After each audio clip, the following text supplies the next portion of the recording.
Media और पंडाल में बैठे तमाम मुअज़्ज़िज़ीन, खुसूसन नौजवान के बच्चे जो बैठे मेरा ताल्लुक तो यारी से नहीं है, लेकिन मैं जब स्टूडेंट था तो जाकर के दौर में आप हमें पढ़ाते रहते। आज मैं करूँगा तालिब इल्म होने की हैसियत से एक बात आपके इल्म में लाना चाहता हूँ कि हमारे दो पिटिशन अल्लाह हो चुके हैं, लेकिन कला कोर्ट का SHO घंटा मार कोर्ट कर रहा है, दुनिया दाद कर रहा है।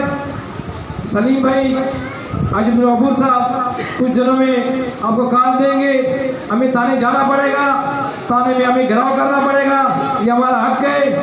30 तारीख को जो वाक़या हुआ था उसने हमारे बच्चों का क्रिमिनल रिकॉर्ड बनाने के लिए उनके ऊपर प्यार काटा। और एक मैं वाक़या और बताना चाहता हूँ, मुअज़्ज़िज़ीन बहुत है, टाइम भी हो चुका है। सिंगुल की हमारी खातून रोजा अब्दुल गफूर उसके बेटे को मनशियात में उठाया। सलीम भाई इस बात के गवाह है, हमारे और साथी इस बात के गवाह है। उसने जब कंप्लेन किया तो उसके ऊपर प्यार करना ये प्यार की काफी है। अगर देखना चाहते हैं देखें, ये उसकी कंप्लेन है, उसका क्रिमिनल रिकॉर्ड कोई नहीं है। हमारे साथ जो साथी आता है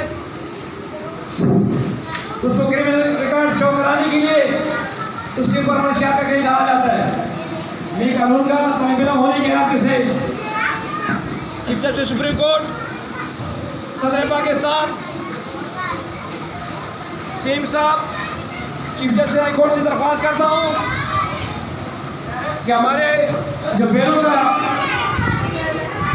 बेरुमती हुई है उसका नोटिस लिया जाए, हमारे पुरअमन एहतजाज को जल्द से जल्द हमारे जायज़ मुतालबात तस्लीम किया जाए। अब तक हमने नौजवानों को सलीम बलोच ने, अब्दुल गफूर बलोच ने, डॉक्टर सिकंदर ने, हमारे और दोस्तों ने रोका हुआ है। ऐसा ना हो कि मैं भी अपना फ़ोन उतार कर इनके साथ कानून लेने पर मजबूर करूं। अगर मेरी बात किसी बुरा लगे, माफ़ी चाहता हूँ। अल्लाह हाफ़िज़।